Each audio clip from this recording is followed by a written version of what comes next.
V-Guard presents कौन जीत रहा है, को पावर्ड बाय सेंसोडाइन एंड विमल।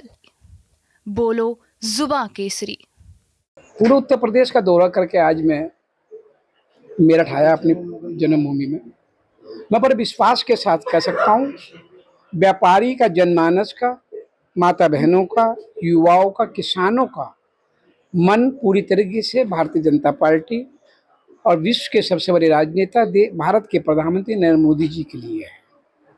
नरेंद्र मोदी जी तीसरी बार देश के प्रधानमंत्री बनने जा रहे हैं और मैं बड़े विश्वास के साथ कह सकता हूँ, पूरे उत्तर प्रदेश का दौरा करने के बाद उत्तर प्रदेश की 80 की 80 लोकसभा सीट भारतीय जनता पार्टी जीतने जा रही है और चमत्कारिक नतीजे आएंगे कि देश की 411 सीट भारतीय जनता पार्टी जीतेगी।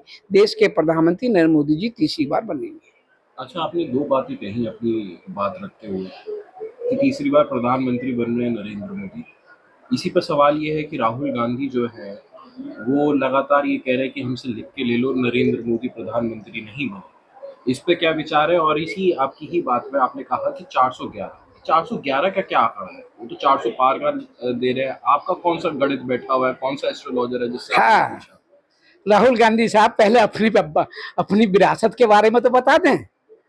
राहुल गांधी साहब, मुंगेरी लाल के हसीन सपना देखने का सबका अधिकार है, परंतु जनता की आंखों में धूल झोंकने का अधिकार आपको किसने दिया?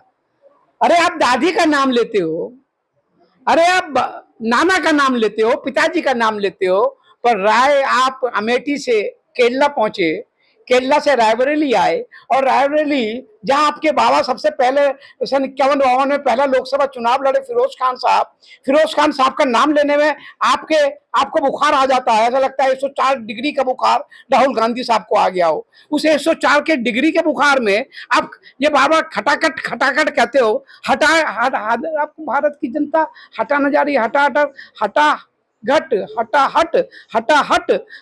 होने जा रहे हैं राहुल गांधी। खटाखट नहीं, हटाहट होने जा रहे हैं, देख लीजिएगा। क्योंकि झूठ बोलने में मास्टरी अगर किसी को हासिल है तो देश के सबसे बड़ी पार्टी रही उसके साहबजादे राहुल गांधी साहब को, जो अपने बाबा के नाम को भी उनकी मजार पे फूल चाहने में भी शर्म महसूस करते हैं। राहुल गांधी साहब से मैं पूछना चाहता हूं कि आपके बाबा का नाम फिरोज खान है तो आपका नाम क्या हुआ? आप एक्सीडेंटल हिंदू थे, एक्सीडेंटल हिंदू हैं, एक्सीडेंटल हिंदू रहेंगे। आपका नाम राहुल फिरोज खान है तो आप फिरोज खान के पोते हैं।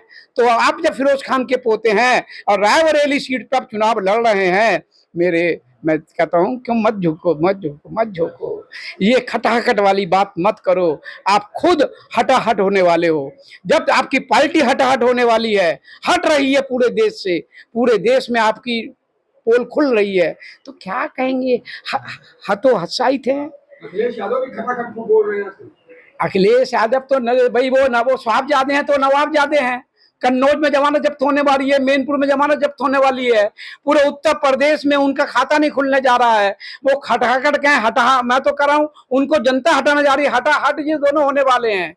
इनकी हटाहट इनको हटाहट जनता करने वाली है। इनकी खटाखट पे बटन दबेगा और ये हटाहट होंगे और भारतीय जनता पार्टी का कमल खिलेगा और ये हटाहट होते चले जाएंगे। कांग्रेस के मैनिफेस्टो को लेकर आपका क्या कहना है? झूठों का मैनिफेस्टो है। विरासत का कानून की बात करते हैं। अगर विरासत जैसा कानून अगर ये बदकिस्मती से अगर कभी जिंदगी में कभी दोबारा अगर इनकी सरकार बन जाती है भारत में, तो ये विरासत जैसा कानून लाएंगे तो सब हमारे हिंदुओं की जो जमा पूंजी है, जो व्यापारी की मेरी खून पसीने कमाई है, उसको आधी ये मुस्लिम वर्ग को, मुल्लाओं को दे देंगे। परंतु भारत का, हिंदुस्तान का 142 करोड़ देवतुल्य जनता इनकी खटाखट में आने वाली नहीं है। इनको हटा के रहेगी। ये हमारे भारत को इस्लामिक देश बनाने की जो इनकी षड्यंत्र है, इसको भारत की 142 करोड़ जनता इनको समझ चुकी है। भारत प्रधानमंत्री जी के नेतृत्व में दोबारा सोने की चिड़िया विश्व बनेगा तो हिंदू राष्ट्र भी है और हिंदू राष्ट्र भी बनेगा तो नरेंद्र मोदी जी के नेतृत्व में ही बनेगा। वीगार्ड प्रेजेंट्स कौन जीत रहा है, Co-powered by Sensodyne and Vimal. बोलो जुबां केसरी।